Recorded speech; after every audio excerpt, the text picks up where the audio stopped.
சேற்றில் அகப்பட்டுக் கொண்டிருக்கும் எம்மை எந்த ஒரு பயணம் இல்லாத சேற்றிலிருந்து தூக்கிவிட்ட ஆற்றாளர் அனைவரையும் மானசீகமாக வணங்கிக் கொண்டு நினைத்துக் கொண்டு இந்த இடத்தில் யான் திருவடி கொள்வதற்கு முக்கிய காரணமாகக்கூடிய சௌந்தரராஜன் பெருமாள் என்று சொல்லக்கூடிய எம்பெருமான் கோயில் மகாவில் சென்றிருக்கக்கூடிய குரு கூட சொல்லிக்கலாம், ஆச்சார கூட சொல்லிக்கலாம். இது ரவிச்சந்திரன் அவர்களுடைய அனுகிரகத்தால் தான் இந்த சன்னிதத்தில் நுழையக்கூடிய வாய்ப்பு கிடைச்சது. ஐயர் முக்கிய காரணம். ஏன்னா இந்த வயலில் நிறைய வாட்டி நான் போயிருந்தேன். ஆனால் இப்படின்னு ஒரு ராதாகிருஷ்ணன் அவர் இருக்கிறார், சத்சங்கம் நடக்குது, இப்படியும் ஐயனுக்கு தெரியாது. ராமசங்கத்தில் ரொம்ப ஈடுபாடு. ராமசங்கத்தில் தவிர நமக்கு ஆசை கிடைக்கல. சத்சங்கத்துடைய ஆசை ஏற்படுறது காரணம் சுவாமி தான். அதனால் இந்த கிராமத்தில் ரவிச்சந்திரனுடைய சுவாமியை நான் மனசாக நினைத்து கொண்டு இன்று கர்மயோகத்தை பற்றி நம்ம விஷயத்தை பார்க்கலாம்.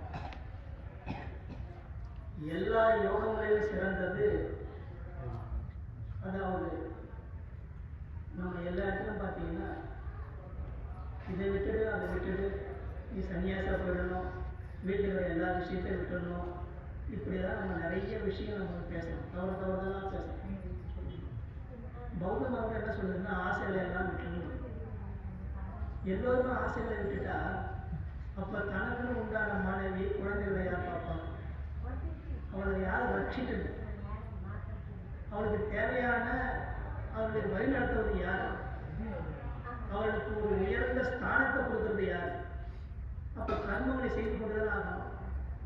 அப்ப கர்மத்தை கொண்டுதான் நீ கர்மயோகத்தை அடையணுன்றதான் பகவான் இங்க நம்ம வச்சுட்டாங்க.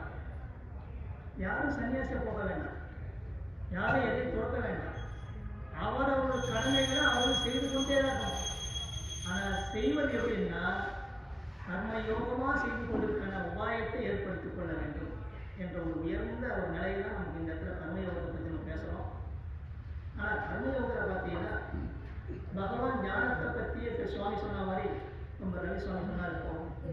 சாங்கிய யோகத்தை பற்றி உயர்ந்தது அப்படின்னு சொன்ன பிறகு ஞானம்தான் சிறந்தது சொன்ன பிறகு ஆனால் என்ன ஏன் கர்மங்களை செய்ய சொல்ற அப்படின்ற முதல் கேள்விதான். ஆனா கேள்வி கேட்கும்போது என்ன சொல்றாங்கன்னா ஜனார்த்தனா, ஜனித்திலிருந்து என்னை விடுவிக்கக்கூடிய, அப்ப இனியும் நான் பிறக்கக்கூடாது என்ற நிலையை உடைய அதை அறுக்கக்கூடியவன் ஜனார்த்தனன்.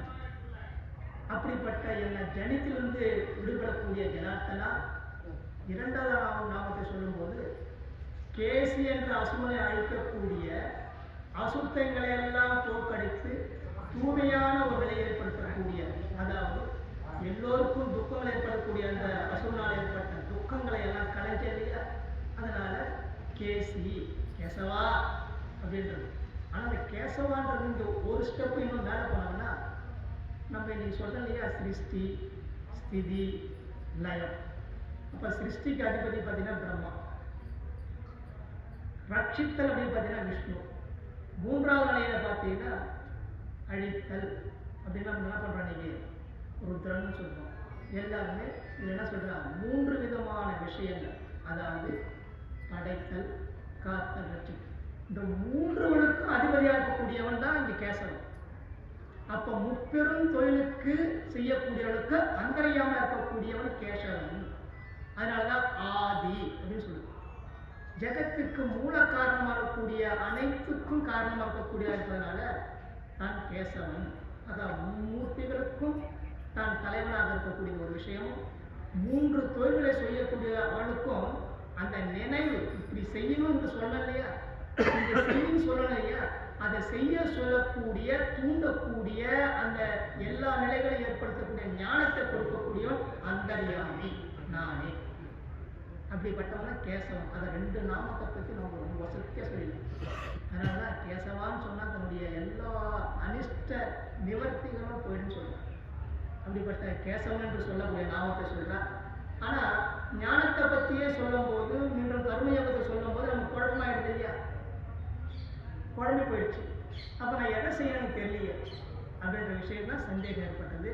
அதனுடைய அடிப்படை தான் பகவான் இப்போ கண்ணன் உருவாய் வளர்ந்து தன்னுடைய கீதையில் என்ன சொல்றார், கர்மயோகத்தை ஆரம்பிக்கிறார்.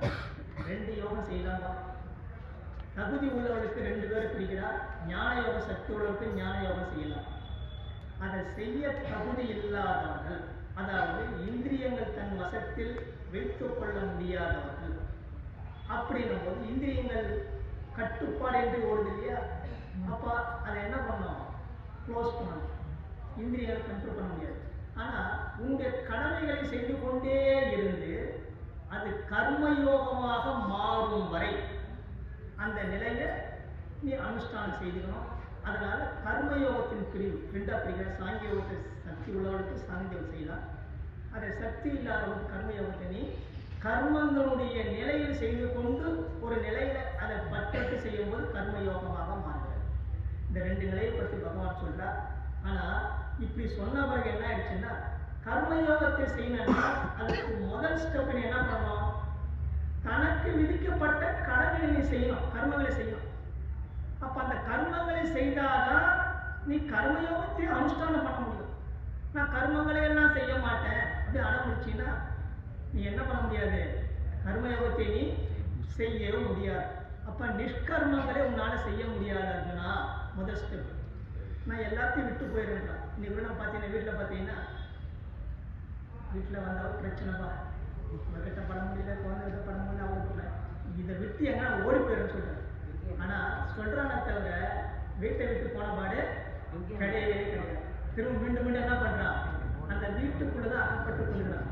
அப்ப சந்நியாசம் என்பது என்னன்னா ஒரு மிகவும் துக்ககரமான விஷயம் ஒண்ணு, ஆனா கடினமான விஷயம்.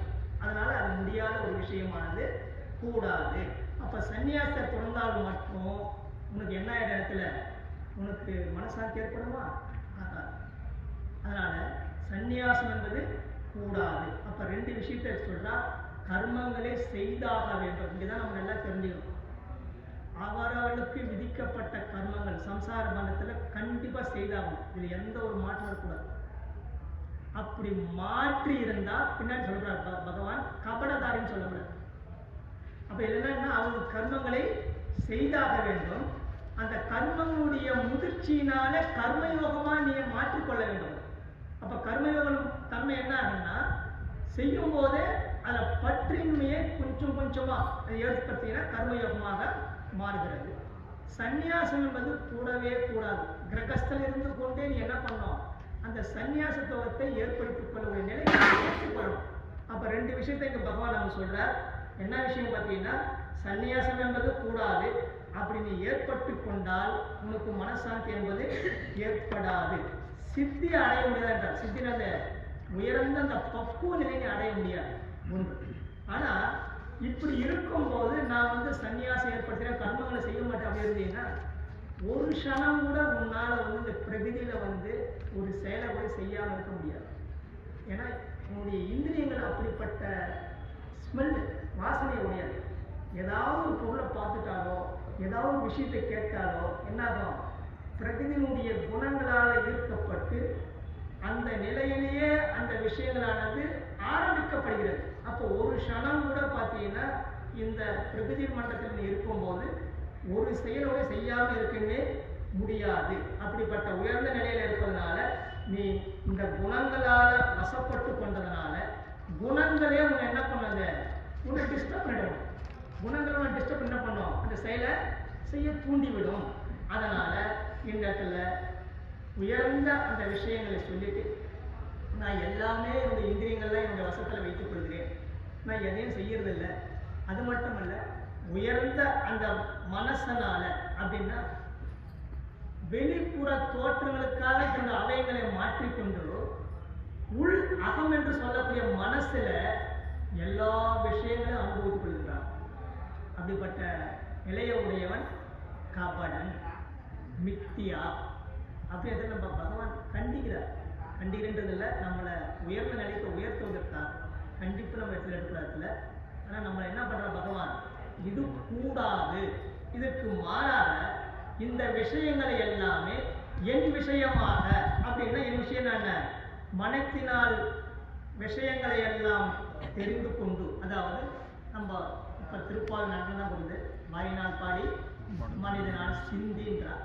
அப்படி சிந்திச்சா என்ன ஆகும்? தீயில் போட்ட பஞ்சுகள் போல நம்முடைய பாவனானது பொசிக்கு போயிடும். அப்படிப்பட்ட நிலையை தான் இந்த இடத்துல பகவான் என்ன சொல்றார்?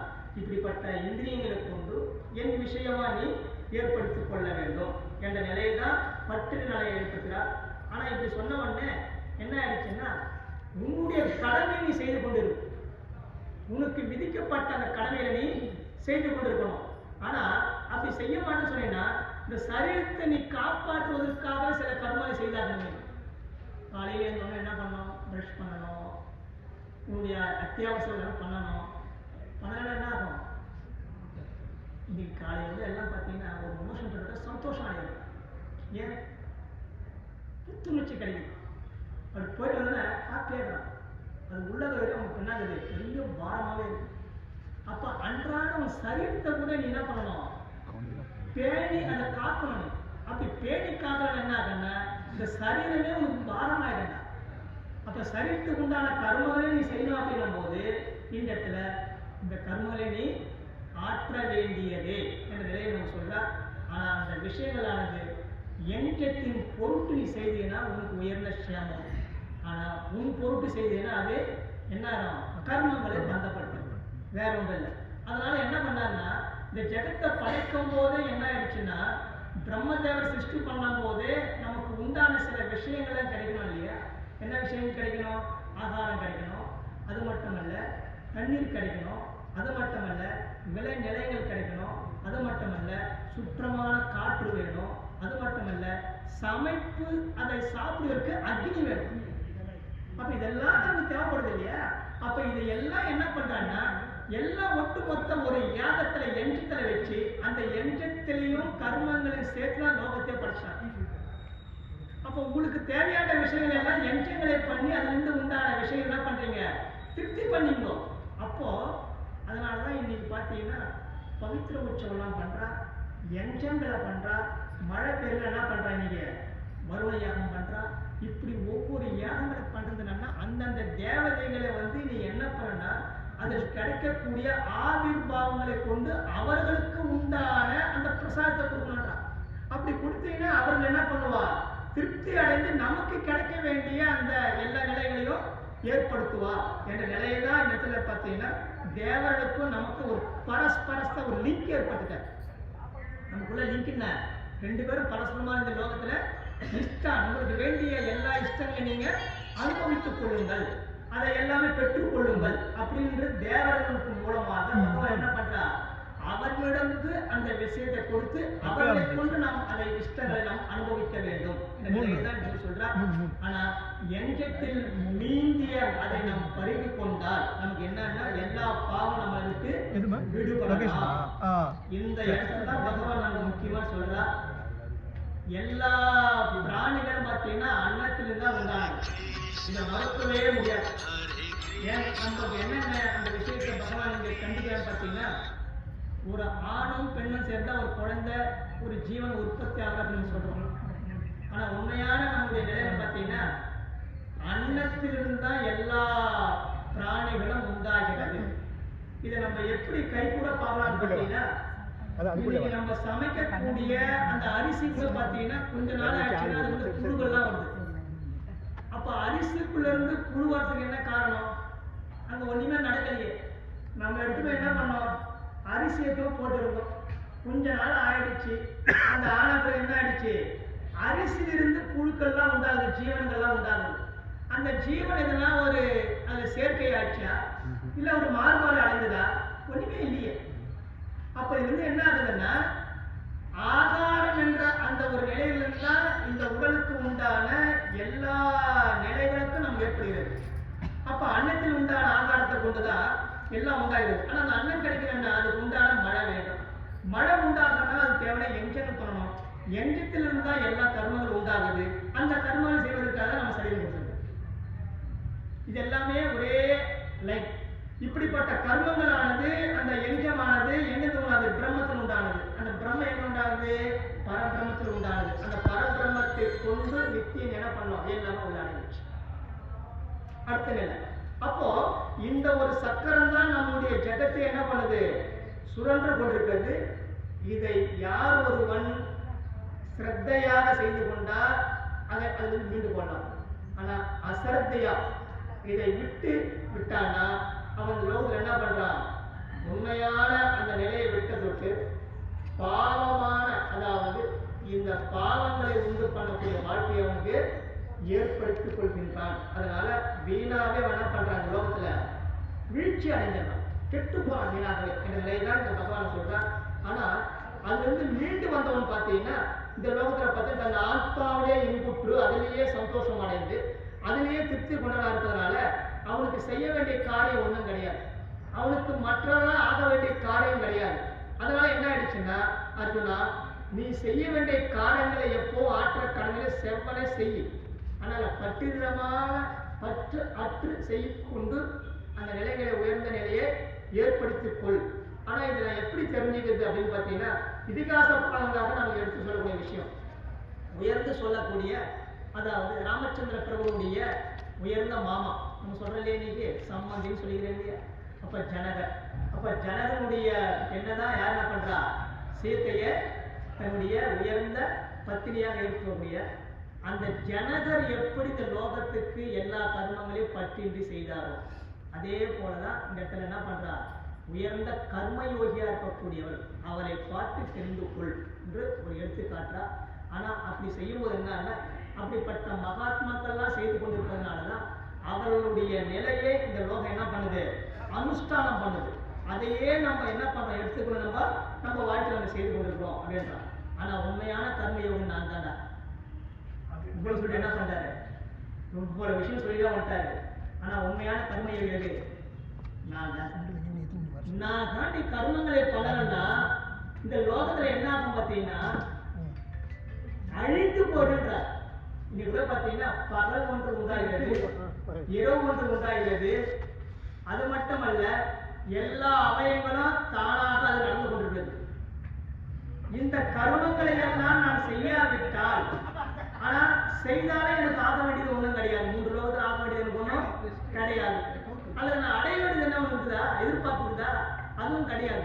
ஆனா நானே கர்மங்களை செய்து கொண்டிருக்கிறேன் பகவான். அப்ப நானே கர்மங்களை செய்து கொண்டிருப்பதனால உண்மையான கர்மயோகி நான் தான் சொல்லுவாங்க பகவான். ஆனா உண்மை தானே, பகவான் கர்மங்களை செய்யலன்னா இன்னைக்கு நமக்கு பகல் கிடையாது, சூரியன் உதிக்க போறது இல்லையே. அப்ப சூரியனுக்கு உதிப்பதற்கான அந்த நினைவுகளையும் அந்த ஆற்றலையும் அந்தரியாம பகவான் என்ன பண்றாங்க, நியமிக்கிறான் பகவான். சூரியன் சந்திரனை கொண்டு நமக்கு உணவில் கிடைக்கக்கூடிய ரசத்தை கொடுத்து அதற்கு உண்டான அந்த அமுதத்தை நமக்கு என்ன பண்றான், ரசத்தை உண்டாக்குறான் பகவான்.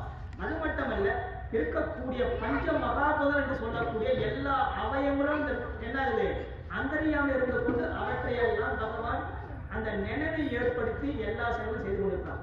அதனால உண்மையான கர்மயோகி நான் தாண்டா. என்னையே கர்மயோகி நான் செய்யலண்டா, அது ஸ்ரத்தையா நான் செய்யலண்டா, இந்த உலகம் அழிஞ்சு போயிடும். படைச்ச உலகத்தை அழித்தவன் என்ற பேர் இங்க இருக்கணும். அது தேவையா என்ற நிலையை தான் அடுத்த நிலையை சொல்றார். அதனால உங்களுக்கு வெற்றிப்பட்ட கர்மங்களை எல்லாம் நீ பற்றுக்கொண்ட அஞ்ஞானிகள் எல்லாம் கர்மங்களை செய்கிறாங்க. ஆனா இதுல பாத்தீங்கன்னா பற்று இல்லாம, அதாவது ஞானிகள் எல்லாமே அவர்களுக்கு செய்ய வேண்டிய கர்மங்களை நம்ம எடுத்து சொல்லலாம். மற்றொன்று பாத்தீங்கன்னா, நம்ம எல்லாமே இந்த சம்சார பந்தத்தில் மாட்டிக்கொண்டிருக்கனால நம்ம சாஸ்திரத்தில் விதிக்கப்பட்ட கர்மங்களை எல்லாம் நம்ம என்ன பண்றோம், பண்ணி கொண்டுதான் இருக்கிறோம். ஆனா அந்த கர்மங்கள் எல்லாம் செய்து கொண்டிருந்தாலும் அதிலிருந்து அவனை செய்யக்கூடாது என்று நம்ம நிர்பந்தம் பண்ணக்கூடாது. ஏன் பண்ணக்கூடாது பார்த்தீங்கன்னா, அதற்கு மாறாக கர்மங்களில் செய்யப்பட்ட விஷயங்களையே ஞானிகள் செய்து அதனால இந்த கர்மங்களை விட்டு இப்படி செய்யணும் என்றதை அவனை விதைத்திருப்போமே தவிர அவன் செய்யக்கூடிய கர்மங்களை எல்லாம் செய்யக்கூடாது என்று அவனை நிர்பந்தித்தல் என்பது கூடாது. அதற்கு மாறாக தான் ஞானிகள் அப்படிங்கிற உயர்ந்த புத்தி ஞானமுடையவர்கள் சாஸ்திரத்தில் சொல்லப்பட்ட விஷயங்கள் எல்லாம் செய்து கொண்டு அவர்களுக்கு கற்பிக்க வேண்டும். இப்படி செய்யணுன்றது அவருக்கு செய்யும்படியான ஒரு நிலையை ஏற்படுத்த வேண்டும். ஆனா இவை எல்லாமே செய்து கொண்டிருந்தாலும் கூட அடுத்த நிலை என்னன்னா, நம்ம பண்ணக்கூடிய எல்லா கர்மங்களுமானது குணங்களால செய்யப்படுகின்றன. குணங்கள் தான் எல்லா செயலுக்கும் காரணம் அப்படின்னு ஞானி புரிஞ்சுக்கிறார். எல்லா விஷயங்களையும் இந்த இடத்துல பார்த்தீங்கன்னா அஞ்ஞானிகளாக இருக்கக்கூடியவர்கள், அதாவது அஞ்ஞானம் என்றது என்ன, ஞானம் இல்லாத அப்படின்னும் போது இதுல நமக்கு ஒரு சந்தேகம் ஏற்படும். ஏன்பா அறிவில்லையா? அறிவு உண்டு. ஆனா ஞானம் என்றது என்னன்னா உனக்கே உண்டான சொரூப லட்சணம் ஆத்ம விஷயம் தான் இடத்துல ஞானம் என்றது. அதனால என்னன்னா அறிவு என்பது வேற, ஞானம் என்றது வேற. அது ரெண்டு இங்க பிரிச்சுக்கணும். அதனால அறிவுன்றது என்ன, நமக்கு உண்டான அறிவு எல்லாமே இருக்குது, சம்சாரத்தில் வாழக்கூடிய எல்லா நிலைகளும் தெரியுது. ஆனா இதுல இருந்து விடுபடுவதற்கான ஒரு ஞானம் தேவைப்படுது, ஆத்ம ஞானம் தேவைப்படுது. அந்த ஆத்ம ஞானம் உள்ளவர்கள் எல்லாமே பார்த்தீங்கன்னா இதை தெரிஞ்சுக்கிறா. ஆத்ம ஞானம் இல்லாத என்ன பண்றான், நான் தான் செய்யறேன், நான் தான் பண்ற, தன்னை தானே குத்தி காமிக்கிறான். அதனால தத்துவ ரீதியா என்ன சொல்லுதுன்னா கர்மனுடைய பிரிவு ஒண்ணு, மற்றொன்று பார்த்தீங்கன்னா குணனுடைய பிரிவு. இந்த ரெண்டும் தான் பார்த்தீங்கன்னா இந்த லோகத்துல என்ன பண்ணுது, எல்லாத்தையும் ஏற்படுத்தக்கூடியது. அப்ப குணங்களே குணங்களானது வர்த்தம் செய்கின்றன. குணங்கள் தான் குணங்களை கொண்டு வர்த்தம் செய்கின்றன. அப்ப குணா குணேஷு வர்த்தந்த, வேற ஒன்று காரணம் இல்லைன்னு முடிக்கிறார். அதனால இந்த லோகத்தில் இருக்கக்கூடிய அன்னைய குணங்களும் மனிதர்கள் என்ன பண்ற, குழம்பி போயிருக்கிறார். அந்த குழம்பத்துல என்ன பண்றான்னா இதுல இந்த நிலைகள் எல்லாம் செய்து கொள்கிறார். ஆனா முழுமையா இருக்கக்கூடிய அஞ்ஞானிகளை, அதாவது இந்த அஞ்ஞானிகளை ஞானம் பெற்ற ஞானிகள் என்னன்னா அவர்கள் செய்யக்கூடிய கர்மங்களை தவறு தவறு அப்படின்னு அவங்க என்ன பண்ண, திசை திருப்பக்கூடாது, தடுமாற்றம் அடையக்கூடாது. தடுமாற்றம் அடைஞ்சாதான் நம்ம என்ன ஆகிறோம், அவன் போற அந்த ஸ்டேட் வேவ்ல என்ன பண்ணுவோம், விட்டுருவான். அப்ப அவனுக்கு செய்யறதுக்கு ஒரு கோல் வேணும் இல்லையா?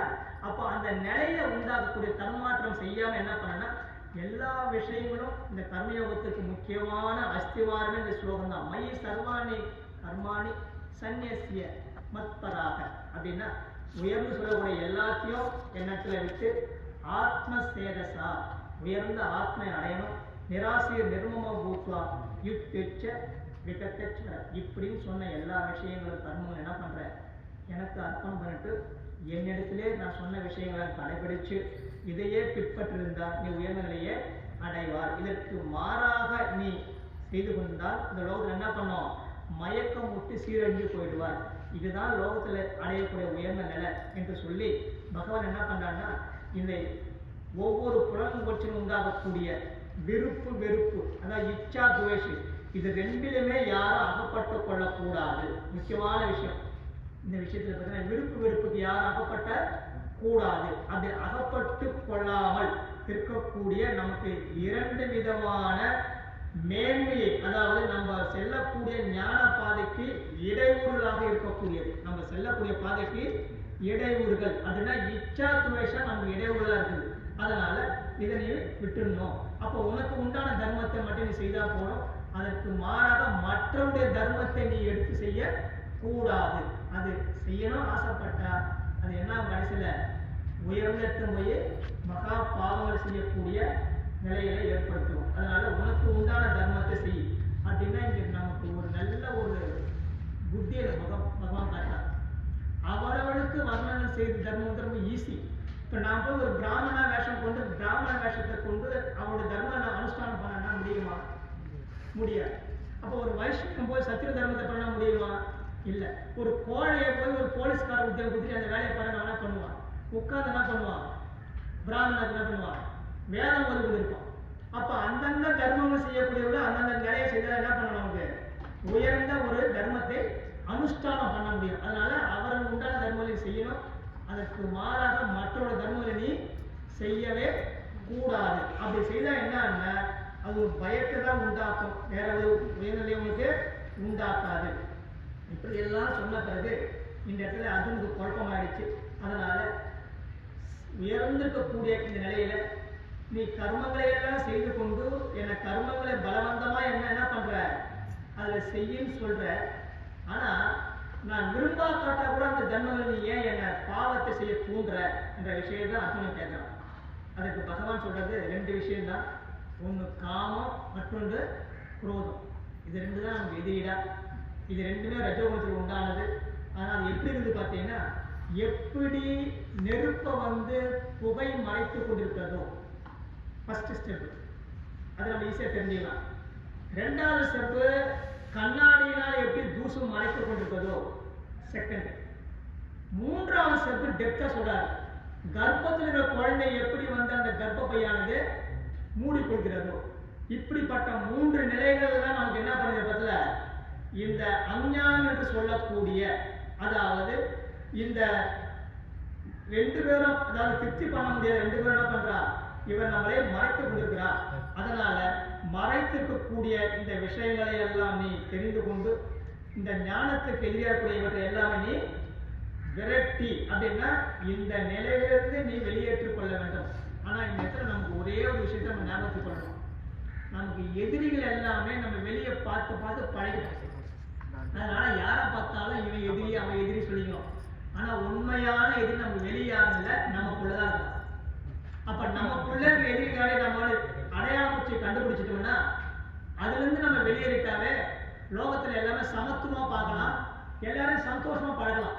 அப்ப நமக்கு முதல் எதிரி பார்த்தீங்கன்னா காமம் என்று சொல்லக்கூடியது, மற்றொன்று பார்த்தீங்கன்னா குரோதம் என்று சொல்லக்கூடியது. இந்த 2 மகா எதிரிகளை நம்ம தாண்டி விரட்டிட்டோம்னா நமக்கு லோகத்துல பார்த்தீங்கன்னா எல்லாருடைய நிலையில் நமக்கு எதிரி என்பதே கிடையாது என்ற நிலையை நமக்கு பகவான் சொல்றார். அதனால இதுக்கு காரணமா இருக்கக்கூடியது பார்த்தீங்கன்னா இந்திரியங்கள், மனசு, புத்தி, இவை எல்லாமே இதுக்கு காரணமாகுது.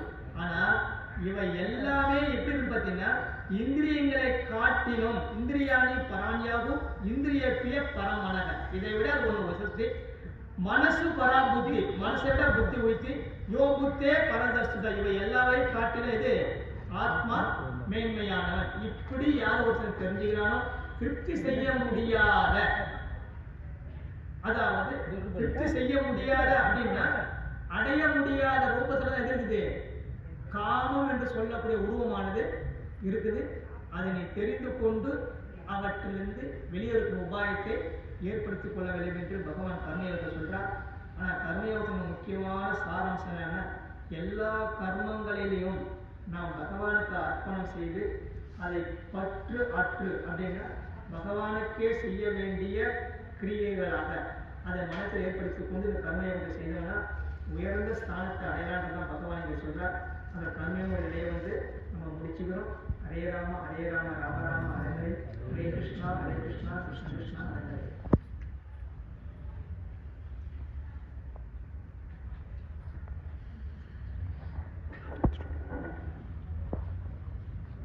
ஹரே கிருஷ்ணா. இப்பொழுது